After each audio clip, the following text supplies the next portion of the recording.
नमस्कार सभी विद्यार्थियों का एक बार फिर से एग्री कोचिंग बाय विकास और परिवार में स्वागत करते हैं। दोस्तों, आज की यह हिस्ट्री की सेकंड क्लास है। 1 से लेकर 30 प्रश्नों को हम फर्स्ट वीडियो में कर चुके हैं और 31 से लेकर 60 तक क्वेश्चनों को इस वीडियो में हम सॉल्व करेंगे। यानी ये टॉप क्वेश्चन रहेंगे जो कि बार बार एग्जामों में पूछे जाते हैं, रिपीट किए जाते हैं। कोई भी एग्जाम आप दे रहे हैं, सब में यह मोस्ट इंपॉर्टेंट साबित होने वाले हैं। चलिए तो आज की वीडियो शुरू की जाए फर्स्ट क्वेश्चन के साथ। फर्स्ट क्वेश्चन हमारा कह रहा है, आजीवक संप्रदाय के संस्थापक थे आनंद, राहुल भद्र या माखली गोसाल या उपाली। तो इसका करेक्ट आंसर हो जाएगा यहाँ पर माखली गोसाल। ठीक है, सी ऑप्शन यहाँ पर करेक्ट आंसर हो जाएगा। आजीवक कौन थे, इनके बारे में थोड़ा जान लेंगे। महावीर स्वामी के शिष्य थे, ये आपको याद होना चाहिए। चलते हैं क्वेश्चन नंबर 32 पर। क्वेश्चन नंबर 32 आपके स्क्रीन पर है। क्वेश्चन कह रहा है, उत्तर प्रदेश में बौद्ध और जैनियों दोनों के प्रसिद्ध तीर्थ स्थली कौन सी है? सारनाथ, कौशाम्बी, कुशीनगर या देवी पाटन। तो इन चारों में से बताइए कौन सा करेक्ट आंसर है। काफी अच्छा क्वेश्चन है, बहुत बार ये एग्जाम में पूछा गया है, तो इसलिए मोस्ट इंपॉर्टेंट साबित हो सकता है। तो सारनाथ की बात करेंगे तो ये बौद्ध धर्म के लिए है। ठीक है, और यहाँ पर पूछा है बौद्ध और जैन दोनों के लिए प्रसिद्ध, तो यहाँ पर हमारा करेक्ट आंसर हो जाएगा कौशाम्बी। ठीक है, बी ऑप्शन यहाँ पर राइट आंसर हो जाएगा। चलते हैं क्वेश्चन नंबर 33 पर।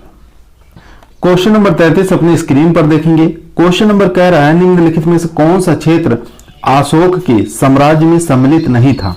अफगानिस्तान, बिहार, श्रीलंका या कलिंग। तो यहां पर करेक्ट आंसर हो जाएगा हमारा सी ऑप्शन। ठीक है, सी ऑप्शन यहां पर राइट आंसर हो जाएगा। चलते हैं क्वेश्चन नंबर 34 पर।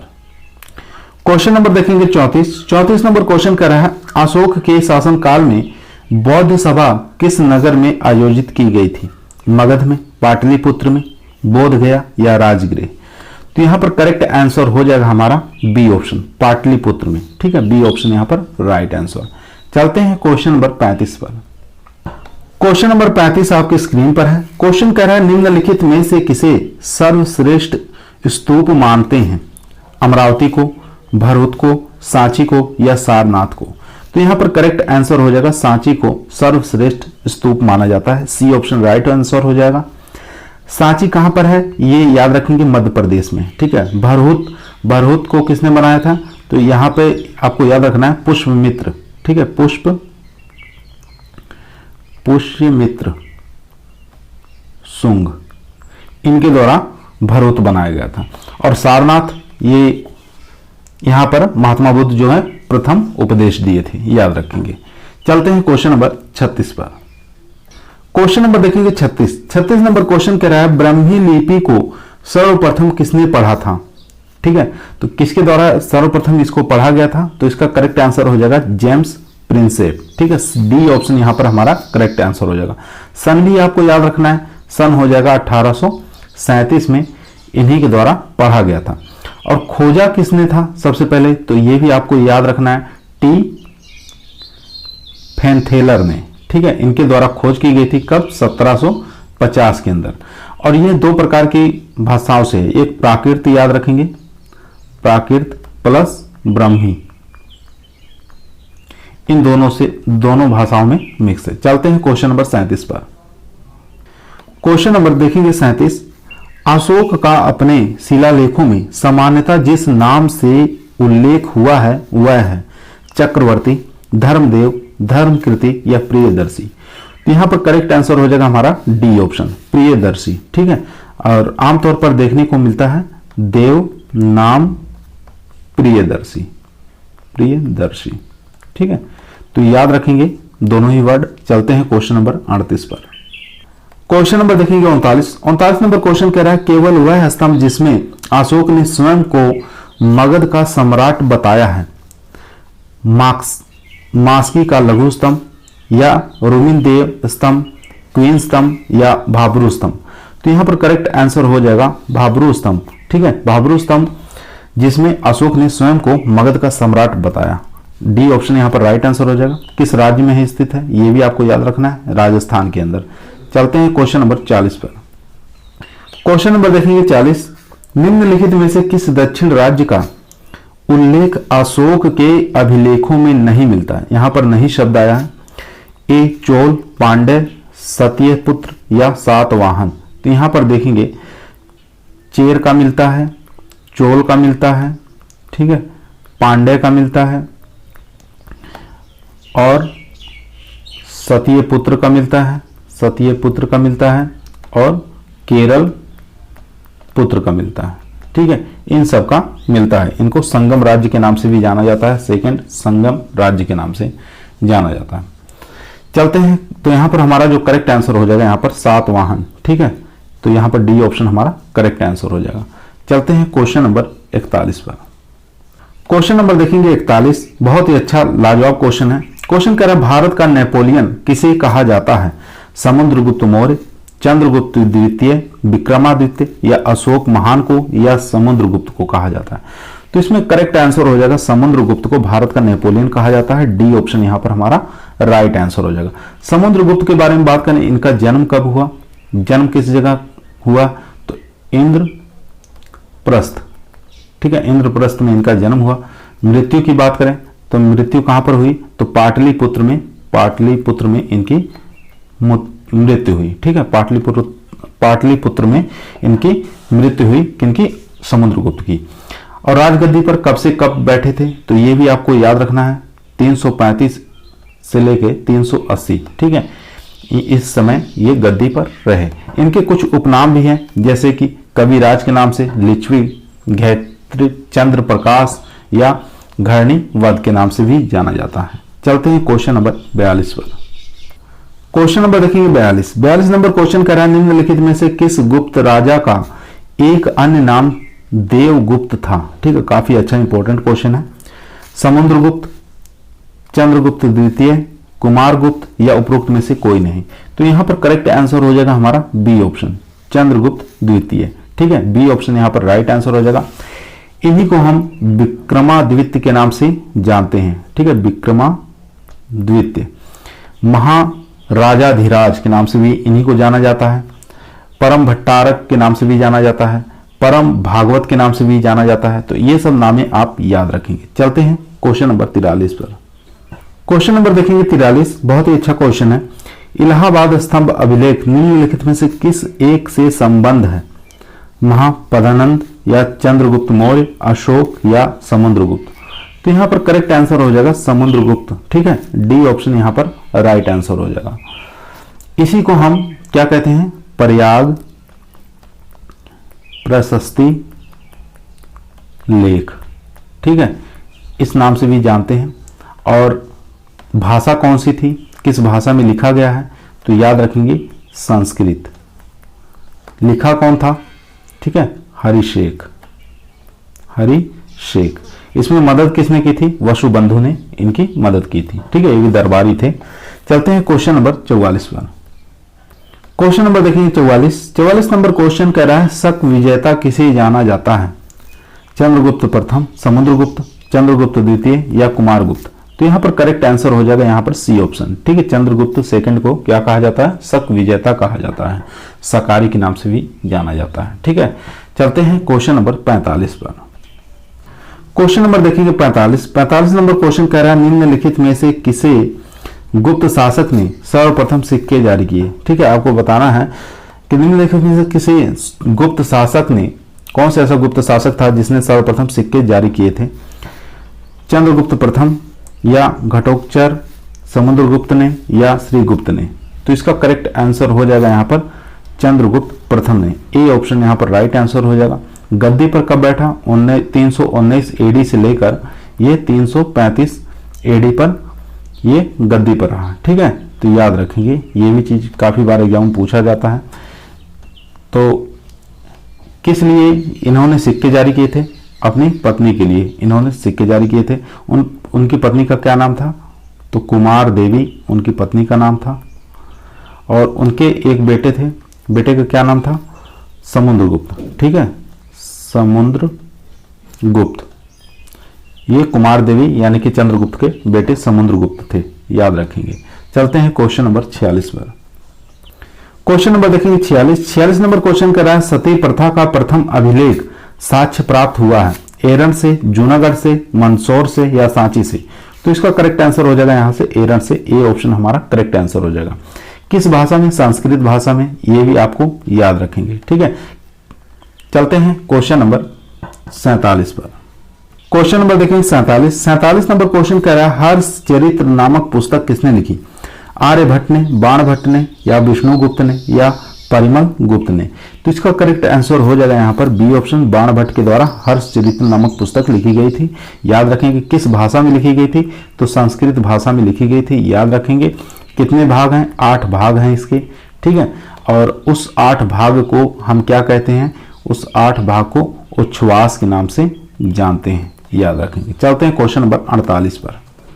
क्वेश्चन नंबर देखेंगे 48 नंबर क्वेश्चन कर रहा है सम्राट वर्ष ने अपनी राजधानी थानेश्वर से कहां स्थानांतरित किए? प्रयाग में, दिल्ली में, कन्नौज में या राजगृह में? तो इसका करेक्ट आंसर हो जाएगा यहाँ पर सी ऑप्शन, कन्नौज में, ठीक है। सी ऑप्शन यहाँ पर राइट आंसर हो जाएगा। कब? 606 से लेके 647, ठीक है। और किस वंश से थे? तो ये भी काफी बार एग्जाम पूछा गया है। तो पुष्पभूष वंश से थे। याद रखेंगे, ठीक है। कहाँ के? हरियाणा के, ठीक है। चलते हैं क्वेश्चन नंबर 49 पर। क्वेश्चन नंबर देखेंगे 49 नंबर क्वेश्चन कर रहा है सम्राट हर्षवर्धन ने 2 महान धार्मिक सम्मेलनों का आयोजन किया था, कन्नौज तथा प्रयाग में, प्रयाग और थानेश्वर में, थानेश्वर और वाल्भी में या वाल्भी और प्रयाग में? तो इसका करेक्ट आंसर हो जाएगा यहाँ पर कन्नौज और प्रयाग के अंदर। ए ऑप्शन यहाँ पर राइट आंसर हो जाएगा। इसको क्या कहा जाता था? तो इसको कहा जाता महामोक्ष परिषद, ठीक है। महामोक्ष परिषद के नाम से जाना जाता था। याद रखेंगे। चलते हैं क्वेश्चन नंबर 50 पर। क्वेश्चन नंबर देखेंगे 50 नंबर क्वेश्चन कर रहा है नर्मदा नदी पर सम्राट हर्ष के दक्षिणवर्ती आग्रगमन को रोका? किसने रोका? पुलकेशिन फर्स्ट ने, पुलकेशिन सेकंड ने, विक्रमादित्य फर्स्ट ने या विक्रमादित्य सेकंड ने? तो इसका करेक्ट आंसर हो जाएगा यहाँ पर पुलकेशिन सेकंड ने, ठीक है। बी ऑप्शन यहाँ पर हमारा राइट आंसर हो जाएगा। चलते हैं क्वेश्चन नंबर 51 पर। क्वेश्चन नंबर देखेंगे 51 नंबर क्वेश्चन कह रहा है हेन सांग किसके शासन काल में भारत आया था? चंद्रगुप्त सेकंड, सम्राट हर्ष फर्स्ट, चंद्रगुप्त मौर्य या चंद्रगुप्त? तो यहाँ पर करेक्ट आंसर हो जाएगा सम्राट हर्ष फर्स्ट के काल में हेनसांग जो आया था। कब आया था? आया था 630 में और गया कब? 645 में, ठीक है। याद रखेंगे। किस देश से आया था? तो याद रखेंगे चीन देश से आया था, ठीक है। हर्ष को क्या कहा जाता था? शिला द्वितीय के नाम से जाना जाता था। पहला स्थान जहां पर सम्राट हर्ष आया था, तो हेनसांग पहला स्थान जहां पर हेनसांग आया था तो पेशावर के अंदर सबसे पहले आया था, ठीक है। याद रखेंगे। यहाँ पर चंद्रगुप्त सेकंड है। चंद्रगुप्त सेकंड के समय में कौन आया था? तो याद रखेंगे फाहियान, ठीक है। फाहियान चंद्रगुप्त सेकंड के समय आया था। कब? 399 में आया था, 414 में ये वापस चला गया था, ठीक है। तो इसकी एक पुस्तक थी फायोकी, फायान की पुस्तक एक थी फायोकी। याद रखेंगे। चलते हैं क्वेश्चन नंबर 52 पर। क्वेश्चन नंबर देखेंगे 52, काफी अच्छा इंपॉर्टेंट क्वेश्चन है। हेनसांग की भारत में यात्रा के समय सूती कपड़ों के उत्पादन के लिए सबसे प्रसिद्ध नगर था? वाराणसी, मथुरा, पाटलिपुत्र या कांची? बहुत बच्चे इसको गलत करेंगे, लेकिन इस क्वेश्चन को ध्यानपूर्वक पढ़िए और एक एक चीज को समझिए। तो यहाँ पर बी ऑप्शन हमारा करेक्ट आंसर हो जाएगा, ठीक है। एक चीज और यहाँ पर क्वेश्चन बनता है कि हेनसांग जो गांव का शासक, गांव के शासक को क्या कहा इसने? गांव का शासक, गांव के शासक को इन्होंने महता नाम दिया, ठीक है, या महत्तर के नाम से भी जाना इन्होंने कहा, ठीक है। महत्तर या महता के नाम से जाना गया। प्रांत को क्या कहा? यह भी बहुत बार एग्जाम में पूछा जाता है कि प्रांत को इन्होंने क्या कहा? तो मुक्ति कहा। क्या कहा? मुक्ति। याद रखेंगे। और प्रधानमंत्री को क्या कहा? यह भी एग्जामों में बहुत बार पूछा गया है। प्रधानमंत्री को इन्होंने क्या कहा? भंडी कहा, ठीक है। प्रधानमंत्री को इन्होंने भंडी नाम दिया। याद रखेंगे। मुख्यमंत्री को युद्ध मंत्री, जो युद्ध मंत्री होते हैं उनको इन्होंने क्या कहा? युद्ध मंत्री। क्या नाम दिया? अवंती नाम दिया उन्होंने, ठीक है। और घोड़े को क्या कहा, ये भी एग्जाम में पूछा जाता है। घोड़े को कुंतल के नाम से जाना गया, ठीक है। और हाथियों का जो सेना प्रमुख होता है उसको क्या कहा, कुट्टक के नाम से जाना जाता है। चलते हैं क्वेश्चन नंबर 53 पर। क्वेश्चन नंबर देखेंगे 53 नंबर क्वेश्चन कह रहा है, आज की भारत में ह्वेनसांग को याद करने का मुख्य कारण क्या है? हर्ष की प्रति सम्मान, नालंदा में अध्ययन, बौद्ध धर्म में आस्था, या CU की रचना। तो डी ऑप्शन यहाँ पर हमारा राइट आंसर हो जाएगा। इनकी तीन पार्ट हैं, ठीक है। कितने पार्ट हैं? 3 पार्ट हैं, फर्स्ट, सेकंड, थर्ड, ठीक है। फर्स्ट जो पार्ट है ये किसने लिखा था? CU की के द्वारा रचना की गई, इसको CU की कहा गया, जिसने ह्वेनसांग ने ही इसको लिखा था, ठीक है। दूसरी रचना जो है इसको सैन ली, तीसरी जो है ये कांचू के द्वारा लिखी गई। चलते हैं क्वेश्चन नंबर 54 पर। क्वेश्चन नंबर देखेंगे 54 नंबर क्वेश्चन कर रहा है, निम्नलिखित में से कौन सा नाटक कालिदास ने नहीं लिखा? यहां पर नहीं शब्द आया है। मालका, मालविकाग्नि मित्रम, या अभिज्ञान शकुंतलम, कुमार संभव, या जानकी हरण। तो इसमें करेक्ट आंसर हो जाएगा जानकी हरण, ये इनके द्वारा नहीं लिखा गया। डी ऑप्शन यहां पर राइट आंसर हो जाएगा। चलते हैं क्वेश्चन नंबर 55 पर। क्वेश्चन नंबर देखेंगे 55, सौंदरानंद किसकी रचना है? अश्वघोष की, बाणभट्ट की, भवभूत की, या भास की? तो इसका करेक्ट आंसर हो जाएगा यहाँ पर अश्वघोष की सौंदरानंद पुस्तक है, ए ऑप्शन करेक्ट आंसर हो जाएगा। राज तरंगिणी के बारे में पूछे तो राज तरंगिणी जो रचना है वो कल्हड़ ने लिखी। गीत गोविंद के बारे में पूछे तो गीत गोविंद जो है जयदेव द्वारा लिखी है। महाभाष्य के बारे में पूछे तो पतंजलि, ठीक है। अष्टध्यायी पूछे तो पाणिनि, लीलावती पूछे तो भास्कर, ठीक है। और नाट्य शास्त्र पूछे तो भरत मुनि, पंचतंत्र पूछे तो विष्णु शर्मा, इंडिका मैगस्थनीज, ठीक है। तो इस प्रकार की रचनाएं बहुत बार एग्जामों में पूछी जाती है। चलते हैं क्वेश्चन नंबर 56 पर। क्वेश्चन नंबर देखें 56 नंबर क्वेश्चन कह रहा है, नागानंद रत्नावली और प्रियदर्शिका के लेखक कौन है? बाणभट्ट है, विशाखा दत्त है, वत्सायन है, या हर्षवर्धन है? तो यहाँ पर वत्सायन के बारे में बात करें तो इन्होंने कामसूत्र लिखा। काफी बार एग्जाम में पूछ सकता है कामसूत्र रचना किसके द्वारा लिखी गई? तो वत्सायन के द्वारा लिखी। तो यहाँ पर करेक्ट आंसर हो जाएगा हर्षवर्धन, ठीक है। हर्षवर्धन के द्वारा नागानंद रत्नावली और प्रियदर्शिका लेखक थे, ठीक है। डी ऑप्शन यहाँ पर राइट आंसर हो जाएगा। चलते हैं क्वेश्चन नंबर 57 पर। क्वेश्चन नंबर देखेंगे 58 नंबर क्वेश्चन कह रहा है, महमूद गजनवी के साथ भारत आने वाला प्रसिद्ध इतिहासकार कौन था? फरिश्ता, अलबरूनी, आफीफ, या इब्न तुस्ता, ठीक है। तो इसमें करेक्ट आंसर हो जाएगा यहाँ पर B option Alberuni. B option यहाँ पर राइट आंसर हो जाएगा। इनकी एक किताब है, याद रखें कि किताब का नाम भी बहुत बार एग्जाम में पूछा गया है, अल उल हिंद, ठीक है। किताबे उल हिंद, किताब उल हिंद, ये अलबरूनी द्वारा लिखी गई बुक का नाम है, ठीक है, याद रखेंगे। चलते हैं क्वेश्चन नंबर 57 क्वेश्चन छूट गया, उसको हल कर लेते हैं। क्वेश्चन नंबर हमारा 57 कह रहा है, भारत पर पहला मुस्लिम आक्रमण किस वर्ष हुआ? 647, 1013, 712, या 1192? तो इसका करेक्ट आंसर हो जाएगा यहाँ पर भारत पर पहला मुस्लिम आक्रमण किस वर्ष हुआ? 712 में हुआ। सी ऑप्शन राइट आंसर हो जाएगा। किसने किया? कासिम ने, ठीक है, याद रखेंगे कासिम के द्वारा किया गया। चलते हैं क्वेश्चन नंबर 59 पर। क्वेश्चन नंबर देखेंगे 59 नंबर क्वेश्चन करा, निम्नलिखित में से किसने भारत में प्रसिद्ध फारसी त्योहार नौरोज को आरंभ करवाया? बलबन ने, इल्तुतमिश ने, फिरोज तुगलक ने, या अलाउद्दीन खिलजी ने? तो इसका करेक्ट आंसर हो जाएगा यहाँ पर ए ऑप्शन बलबन ने, ठीक है। बलबन का शासनकाल कब था? 1265 से लेकर 1287, ये इनका शासनकाल था, याद रखेंगे। एक बलबन के समय बंगाल विद्रोह हुआ था, ठीक है, बंगाल विद्रोह हुआ था। तो आपको सन बताना है, बंगाल विद्रोह का सन कौन सा था? तो याद रखेंगे 1279 में बंगाल विद्रोह हुआ था। चलते हैं क्वेश्चन नंबर 60 पर, जो कि आज का हमारा लास्ट क्वेश्चन रहेगा। क्वेश्चन नंबर 60 देखेंगे, बाजार नियंत्रण प्रथा कब लागू की गई थी?